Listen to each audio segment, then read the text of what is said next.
Убава вест за сите редовни студенти. Измената, која иницираше и потекна токму од социјалдемократската младина, субвенциониран студентски оброк за 40.000 активни студенти е во финална фаза на реализација.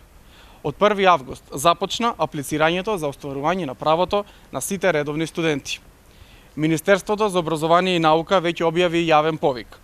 Со ова, 40.000 активни студенти секој месец на својата сметка ќе добиваат по 2.400 денари за субвенциониран оброк.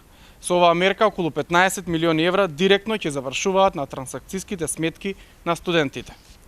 СДММ се води од интересите на студентите, на младите. СДСМ постојано инвестира во унапредување на условите на живот во студентските домови. Минатата година заврши целосното реновирање на најголемиот студентски дом Гоце Делчев. Инвестициите во подобри услови за студентите ги сметаме за капитално вложување во иднината на државата. Токму затоа, годинава започна и проектот за енергетско ефикасна рехабилитација на студентските домови, започнувајќи од домов Стив Наумов, а ќе продолжи во студентските домови во Прилеп, Битола, Охрид и Штип. Сето ова се мерки и политики кои се во насока на унапредување на студентскиот стандард, за да имаме задоволни и мотивирани студенти.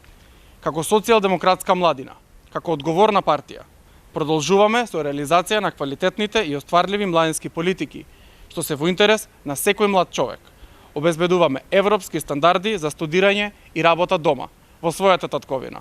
Ви благодарам.